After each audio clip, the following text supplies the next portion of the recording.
আসসালামু আলাইকুম রহমতুল্লাহ। প্রিয় শিক্ষার্থী বন্ধুরা, আজকে আমাদের আলোচনার বিষয়বস্তু অপটেটিভ সেন্টেন্স। আশা করি গত ক্লাসগুলোতে তোমরা ঠিকমতো বুঝেছো। যদি না বুঝে থাকো তাহলে কমেন্টে জানিয়ে দিবা। এই ক্লাসে কোথাও অসুবিধা হচ্ছে সেটাও কমেন্টে জানিয়ে দিবা। আর ভালো লাগলে একটা লাইক দিবা। আমি চলে যাচ্ছি আলোচনায়। প্রথমে হচ্ছে অপটেটিভ সেন্টেন্স কাকে বলে, তাই না? ডেফিনেশনটা হচ্ছে the sentence that express a prayer or wish of the speaker is called an optative sentence.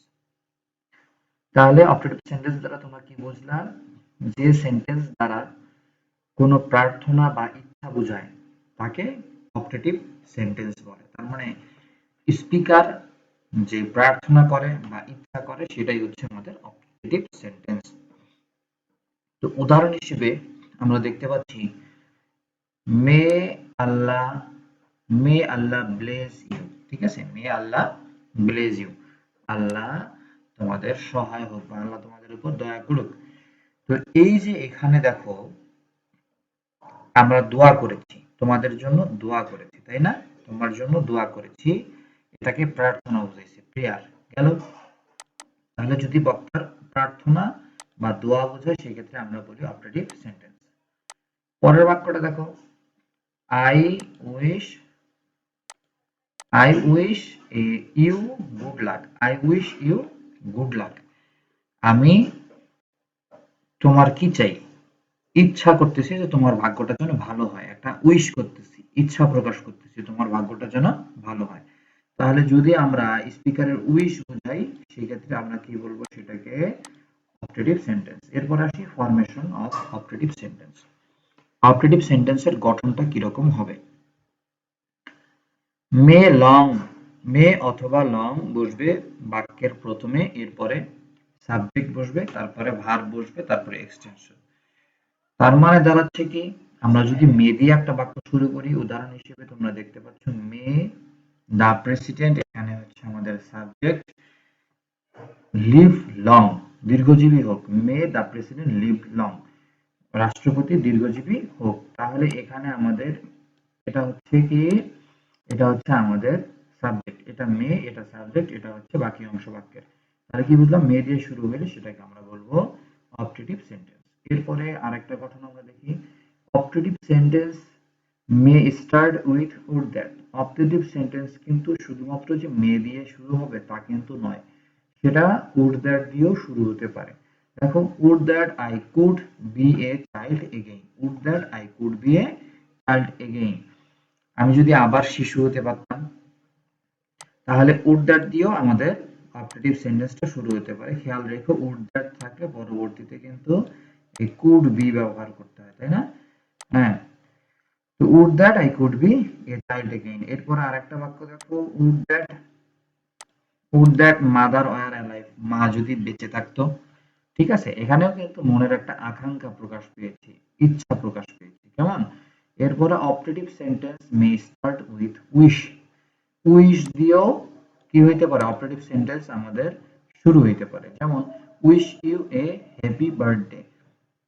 তাহলে এই বাক্যের মধ্যে আমরা কি পেলাম? উইশ দিয়েও আমাদের বাক্যটা শুরু হতে পারে। সেটা কোন বাক্য? Operative sentence. এর পরবর্তীতে operative sentence may start with could, could দিয়েও অপারেটিভ সেন্টেন্স শুরু হয়ে থাকে। যেমন could I get the lottery, আমি যদি লটারিটা পেতাম। এটা এখানেও কিন্তু মনের ইচ্ছা প্রকাশ করেছে। তো দেখো কত ভাবে আমরা কি করতে পারি? অপারেটিভ সেন্টেন্স গঠন করতে পারি। মে দিয়ে হইতে পারে, উড দ্যাট দিয়ে হতে পারে, উইশ দিয়ে হতে পারে, কুড দিয়ে হতে পারে। দেখো এখানে কিন্তু আরেকটা জিনিস আমি নোট করে দিয়েছি তোমাদের জন্য, যে দো a sentence start with May, it may not be an operative sentence.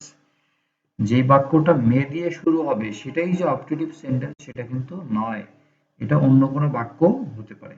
যেমন এই বাক্যে দেখো, এই বাক্যে আমাদের মে দিয়ে শুরু হয়েছে, সেন্টেন্সটা মে আই কাম ইন, আমি কি ভেতরে আসতে পারি। এই বাক্যটা মে দিয়ে শুরু হওয়া সত্ত্বেও কিন্তু এটাকে আমরা কখনো অপারেটিভ সেন্টেন্স বলতে পারবো না, কেননা এটা হচ্ছে প্রশ্নবোধক বাক্য। ক্লিয়ার? এটা হচ্ছে একটা প্রশ্নবোধক বাক্য। মে আই কাম ইন, আমি কি ভেতরে আসতে পারি।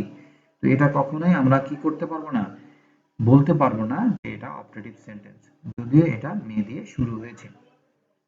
ওকে, এরপরে আমরা দেখব হাউ টু আইডেন্টিফাই, কিভাবে অপারেটিভ সেন্টেন্সকে আমরা আইডেন্টিফাই করব বা চেনার উপায়টা কি। চেনার উপায়টা কি, মে প্লাস অ্যাসার্টিভ সেন্টেন্স। বাক্যটা সাধারণত মে দিয়ে শুরু হয় এবং পরের বাক্যটা হচ্ছে কি অ্যাসার্টিভ সেন্টেন্স থাকে। তো এইখানে উদাহরণ হিসেবে দেখো, মে আল্লাহ ব্লেজ ইউ, এর উপরে যতগুলো ফরমেশন দেওয়া আছে, এই ফরমেশন গুলো কিন্তু প্রত্যেকটা চেনার উপায়। মে দিয়ে শুরু হবে, may plus assertive sentence, would that plus assertive sentence, would that plus assertive sentence, এখানে উইশ প্লাস অ্যাসার্টিভ সেন্টেন্স, এখানে কুড প্লাস অ্যাসার্টিভ সেন্টেন্স। আমি এর নিচে এগুলার উদাহরণ দিইনি, যে উইশ দিয়ে শুরু হতে পারে, মে এর পরিবর্তে উইশ হতে পারে, উড দ্যাট হতে পারে, কুড হতে পারে, এই জিনিসগুলো এখানে বলতে পারে, লং হতে পারে। হ্যাঁ, তো এই জিনিসগুলা দিয়ে আমরা কি করব, চিনতে পারবো যে এটা আমাদের কি বাক্য, অপারেটিভ সেন্টেন্স। মনে রাখতে হবে অপারেটিভ সেন্টেন্সের শেষে কিন্তু একটা ফুল স্টপ ব্যবহৃত হয়। কি ব্যবহৃত হয়, ফুল স্টপ, মনে রাখতে হবে এই ব্যাপারটা। ওকে, এরপরে আরেকটা নোট আমি ব্যবহার করেছি, নোট অফেন মে রিমেইন সাইলেন্ট। অনেক সময় আমরা যে দেখলাম চেনার উপায় মে, মে কিন্তু সবসময় কি থাকবে না, বাক্যে থাকবে এমন কোনো কথা নয়, মে সাইলেন্টও থাকতে পারে। যেমন লং লিভ দ্য এম্পায়ার, সম্রাট দীর্ঘজীবী হোক।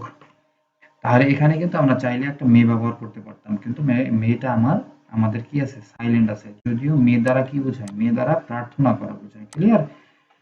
হ্যাঁ, প্রার্থনা করা বোঝায় বা দোয়া করা বোঝায়। তো সেক্ষেত্রে এখানে আমাদের মেটা উজ্জ আছে। এরপরে দেখো, in optative sentence the verb is always in present form. এটা মনে রাখতে হবে যে আমাদের আমাদের অপটেটিভ সেন্টেন্সে ভার্ব অলওয়েজ প্রেজেন্ট ফর্মে থাকে। এটা কখনো পাস্ট ফর্মেও হতে পারবে না, এটা কখনো ফিউচার ফর্মেও হতে পারবে না, পাস্ট ফর্মেও হতে পারবে না, এটা কখনো ফিউচারেও হতে পারবে না, এটা মাথায় রাখতে হবে। কেমন? তাহলে কি কোন ফর্মে হবে, অপটেটিভ সেন্টেন্সে ভার্ব অলওয়েজ প্রেজেন্ট ফর্মে হবে। এর পরবর্তীতে, and we can't add s or es with verb, এবং আমরা ভার্বের সাথে কখনো s বা es যুক্ত করতে পারি না। s বা es কখনো আমরা কি করতে পারি না, যুক্ত করতে পারবো না। তো আশা করি বুঝেছো। এরপর নিচে আমি কিছু উদাহরণ ব্যবহার করেছি, may Allah save Bangladesh, may you pass the examination, may he live in peace, may you shine in life. তো এরকম কিছু উদাহরণ দেওয়া আছে, তোমরা দেখে নিবা। তা আশা করি ক্লাসটা বুঝতে পেরেছো। কোনো অসুবিধা থাকলে কমেন্টে জানিয়ে দিও, আমি ক্লিয়ার করার চেষ্টা করবো ইনশাআল্লাহ। আজকে এ পর্যন্ত। আসসালামু আলাইকুম ওয়া রাহমাতুল্লাহ।